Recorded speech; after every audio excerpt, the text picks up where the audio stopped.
Well, so far for Mike Macdonald, the Seahawks were 3-0. They were one of the last three remaining unbeaten teams going into last night. Let's have a listen to what Macdonald had to say after the game following the first loss of his head coaching career. Not a good enough performance on our front. Got to give Detroit a lot of credit. I thought they had a great plan offensively. Definitely, I mean, they borderline, they just outplayed us on the defensive side of the ball for us. I will tell you this, our guys fought the heck out of that game. They went down to the last second, and that's what I'm most proud of right now, and we're going to hold on to that, and that's a foundation that we've built here that we're going to, push forward with. And, we're 4 weeks into the season. And look, I mean, the message all week has been, that we're on the foundation of our football team and where we want to be, and it's obvious we're not the team that we want to be yet, and we shouldn't be the team that we're going to be.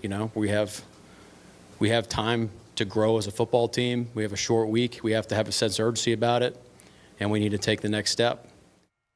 I mean, he's absolutely right. Teams change. They get better, they get worse. They very rarely are static from week 1 through week 17. And I wasn't a big believer in their 3-0 record because of the quality of the opposition. It wasn't that long ago that Macdonald was dismayed over surrendering 185 rushing yards to the Patriots in a game that they had to take to overtime to win. The Broncos had not looked good offensively and still haven't looked great offensively. They won a game by scoring only 10 points on Sunday. And I can't remember who the Seahawks beat week 3, but it didn't make me say, wow, this is a team that's ready to go on a run. So yeah, last night's game, I learned more about the Seahawks than I had in the first 3 combined, and I see a team that can be competitive, a team that can contend, a team that can maybe even take that division given the injury issues that the 49ers are currently dealing with. Oh, there's no question. You look at their talent. It's not like Pete Carroll left them with meager talent. They have pretty good talent. They beat the Dolphins, by the way. Yeah. So they beat the Dolphins with Skylar Thompson and Tim Boyle. So I can understand why you wouldn't be. I'm already erasing. I've already gotten the neuralizer on the Dolphins 2024 season, as all Dolphins fans would like to get. They want to see Will Smith. 2 weeks ago, it was Eagles fans that wanted the neuralizer from Will Smith from Men in Black. Now, and that was Devin on the Variety Pack day that we talked about the neuralizer. But now, Dolphins fans ready for the neuralizer. I've already apparently been visited by Mr. Smith, and I. Okay. Can we just talk about the Seattle Seahawks here? Okay. Talk about Will Smith, cereals, Miami Dolphins. Listen, I actually kind of agree with what he was saying. There wasn't so much to learn from the Seattle Seahawks in those first few games. I'm a huge believer in evaluating a team based on who you play. I've said this a lot. I don't believe in the whole win is a win thing, and I will die on that hill. And I learned more about the Seattle Seahawks in this loss than I did in any of their wins. I really did, and it's all great things, quite frankly. Geno Smith just wildly impressed me. Wildly impressed me. He does what I always call organized chaos, where things can get so frantic, so crazy, so intense, and yet he looks like he knows exactly what he's doing. It's like everything else is moving so fast around him, and he's moving fast, but in his mind, everything's moving slow, right? It's kind of like when they ever try to show you in a movie like The Flash, or anyone who runs really fast in a movie, right? Whether it's like X-Men or Superman or whatever, and it's like everything else is moving really slow. That's what it looks like to me with Geno Smith. I mean, his decision making, his processing speed is just so rapid that there's times when I'm like, oh, okay, this is going to be ugly. And then he finds an open man, or he finds, a lane for him to run through. It's just great. And he's obviously always looking to pass. He's so twitchy. He's so athletic and springy, but it's not done in a way, because sometimes when these guys are so athletic and quick, it kind of can hurt them. And again, the speed of it can disrupt them. I see that with Fields. I see that with Hurts. I see that with Goff. You see that with plenty of quarterbacks, and I don't see with Geno Smith, which is obviously a good thing. And so I think that's just, really impressive. But this was kind of the tale of two halves, right? I take notes when I'm watching these games, and it's like I'm keeping my notes, and I'm like, the run game is like awful. It was 133 rushing total, 38 for Geno, but like that first half, it was non-existent. 56 pass attempts for Geno. I mean, like that's so much. That's so much. I know you're down and all of that, so it's slightly skewed, and it's a high-scoring game. But it's like you gotta get something more going. And I know there's injuries all around and all this stuff happening. So you can take all of this with a grain of salt, but it's still you still can't change the formula for what we know works in football too much, because we just so rarely see quarterbacks and teams reliably win, when you're throwing the ball nearly 60 times. It's just a tough way to play football. It's a lot to ask of your quarterback, quite frankly, and just your offense as a whole. And the reality is that the Lions offense was just too strong and powerful for this game. Right? That their run game was just so physical and so dominant, and then that opened up their passing game. And honestly, like, you were making the Seahawks were making things uncomfortable for Jared Goff, but he was just able to pick it apart, right? I mean, like, he really was. And then you have some bad luck with the fumble from DK Metcalf, and then you have the 2-point conversion that didn't go through, and then the pass interference call, the offensive pass interference call. And it's just like some of those things, some of them are technically self-inflicted to a degree, and some of them are just bad luck, bad timing, right?